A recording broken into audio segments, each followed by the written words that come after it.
Madhi tamannai nomor 18 adalah kata kerja yang menunjukkan harapan terjadinya satu perkara pada masa lampau atau harapan untuk mengerjakannya pada masa lampau. Ini juga disebut sebagai kata kerja untuk menunjukkan penyesalan. Jadi dia menggunakan kata penyesalan di situ. Seandainya atau andai kata. Bentuk perubahannya, kata kerja yang sudah terjadi pada masa lampau dan masih diceritakan sampai sekarang, yaitu menggunakan mudhari' nakis, yaitu kata kerja yang menceritakan tentang terjadi masa lampau dan masih diceritakan sampai sekarang, ditambahkan dengan kata kashkeh di awalnya, yang artinya seandainya saja atau aduhai andai kata. Aduhai atau andai kata. Ini kashkeh artinya seandainya saja.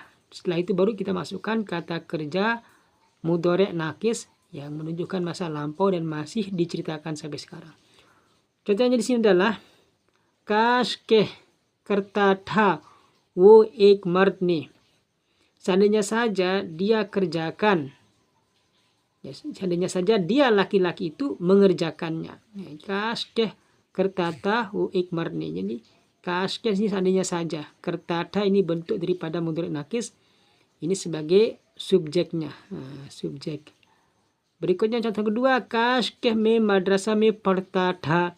Aduhai, andai kata dulu saya belajar di madrasah. Jadi kashkeh artinya aduhai atau andai kata. Saya dulu belajar di madrasah. Padhta tha, belajar dulu. Ini kan bentuk penyesalan yang gak mungkin terjadi karena sudah berlalu. Berikutnya di sini ada keterangannya. Keterangan pertama, kata kerja ini juga berlaku untuk kata kerja pasif. Contohnya, kashkeh wo kia jatata. Jadi kata kerja pasif artinya adalah kata kerja yang tidak menyebutkan daripada objek. Cuman subjek dengan predikat saja. Itu namanya kata kerja pasif. Seandainya saja hal itu dikerjakan. Jadi seandainya dia dikerjakan maksudnya. Kashkeh wo lika jatata.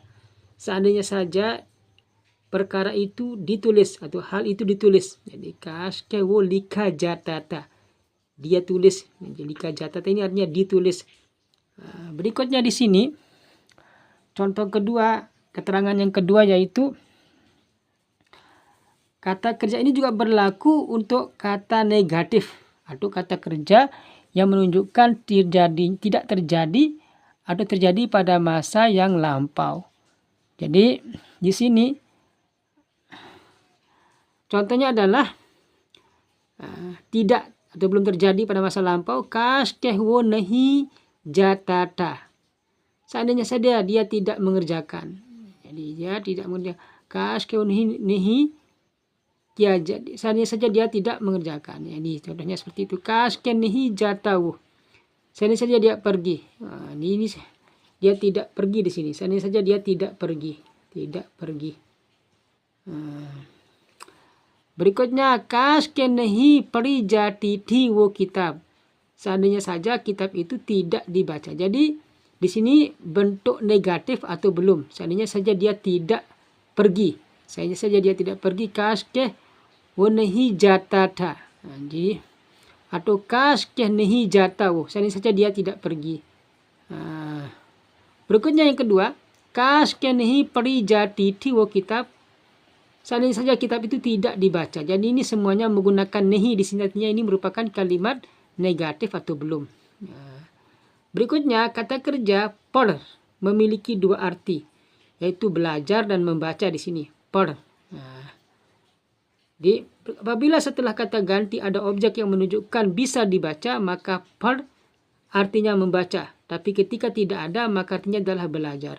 Me Quran padhta hu. Me madrasah me padhta hu. Di sini menceritakan bagaimana daripada bentuk perubahan daripada per menjadi belajar dan membaca. Jadi mempunyai dua arti di sini. Per memiliki dua arti. Artinya adalah membaca dan artinya juga bisa membelajar. Maka kalau dia sebelumnya bisa dibaca, maka dia artinya membaca. Tapi kalau tidak bisa dibaca, maka artinya adalah belajar. Demikian untuk video hari ini.